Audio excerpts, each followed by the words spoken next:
Bonjour à tous, aujourd'hui on est nombreux à faire des études longues, des études valorisées socialement et qui nous garantissent une certaine sécurité pour l'avenir. Pourtant, on est aussi nombreux à douter et c'est normal, la richesse la plus rare c'est le temps, alors quand on le peut, c'est important de se demander de ce qu'on veut en faire. Moi l'année dernière j'étais dans cette situation et après 5 ans de droit je pensais passer le barreau et j'ai quitté le droit finalement pour me tourner vers un autre Master 2. La réorientation pourtant c'est difficile mais c'est très libérateur.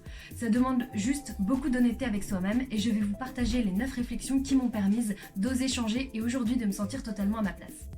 Première chose, est-ce que vous êtes vraiment attiré par le métier ou par l'idée que vous vous faites de ce métier ? Par exemple aussi, on peut être attiré par ce qui est autour du métier, c'est-à-dire le statut que ça apporte, le salaire, le challenge que ça demande d'atteindre une telle fonction et on oublie le métier concrètement. Par exemple, moi, dans mon stage, l'année dernière, j'ai réalisé que dans le métier d'avocat, j'étais surtout attirée par l'idée de défendre les gens plutôt que ce que ça demandait au quotidien, c'est-à-dire que c'est avant tout un métier qui demande des tâches d'expertise et technique, alors que j'avais plutôt envie de développer ma créativité. Est-ce que vous faites ce métier parce que vous pouvez le faire ou parce que vous voulez le faire? Ça fait très problème de riche, mais c'est pas parce que vous avez les capacités pour être avocat ou magistrat que vous avez envie de le faire et que vous êtes fait pour ce métier. Donc, aussi quand on est en droit, on est tenté de passer des concours pour être avocat, juge, mais il faut avant tout se demander, est-ce que je choisis librement, là en ce moment, le domaine vers lequel je vais donner mon potentiel intellectuel? Posez-vous vraiment la question. Est-ce que vous êtes libre dans votre choix ou vous suivez juste la voie parce que vous y arrivez? Troisième chose, est-ce que vous faites ce métier pour vous ou finalement pour quelqu'un d'autre, inconsciemment, notamment vos parents?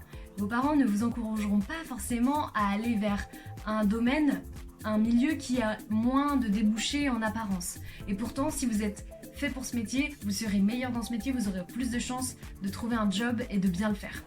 Ce n'est pas être utopiste que de vouloir faire un métier qu'on aime, surtout quand on est jeune, on va nous taxer un peu d'idéaliste.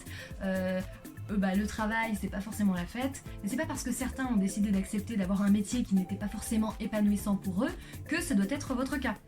Aujourd'hui, moi j'ai changé de métier d'orientation parce que en droit j'étais pas forcément entièrement épanouie et aujourd'hui je le suis, donc c'est bien que c'est possible. N'ayez pas peur d'avoir un parcours en apparence incohérent. La cohérence c'est vous qui la créez, c'est le fait de faire des choses qu'on aime. Même si vous savez pas précisément vers quoi vous allez, laissez le temps faire la cohérence, faire que la cohérence apparaisse. En fait, il faut se faire confiance. Moi par exemple, en extérieur on peut se dire tiens elle fait 5 ans de droit et ensuite un master 2 qui n'a rien à voir. Non, moi ce que je vois, ce qui lie ces deux choses, c'est toujours l'idée de justice. Vous aussi vous avez une cohérence dans ce qui vous anime, faites confiance, vos envies ne viennent pas de nulle part, écoutez-les. Même chose, est-ce que vous vous projetez dans votre filière? C'est important, par exemple, ok c'est normal, aujourd'hui on est nombreux à se dire qu'on va changer de métier plus tard, mais moi ça m'a aidé à changer en fait. Je me suis dit que si j'étais avocate, je changerais sûrement au bout de 5 ou 10 ans. Donc finalement, moi ça m'a aidé à me dire que autant changer maintenant. Septième chose, changer maintenant ou plus tard. Là encore c'est lié, on m'a dit passe le barreau, comme ça t'auras un peu d'expérience et puis tu seras sûr que tu vas y changer. Mais honnêtement, prenez ce temps maintenant de savoir ce qui vous anime. Moi j'avais le sentiment que j'allais changer et donc autant changer maintenant. À quoi bon poursuivre une relation avec quelqu'un en qui vous avez un peu des doutes? N'ayez pas peur de perdre du temps dans une formation.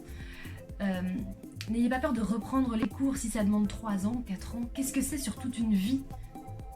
En plus, si vous aimez vraiment ce domaine qui semble vous attirer, vous y reviendrez, le naturel revient toujours au galop, et donc vous n'aurez pas perdu 3 ans, mais 10 ans quand vous vous en rendrez compte. Donc, écoutez-vous.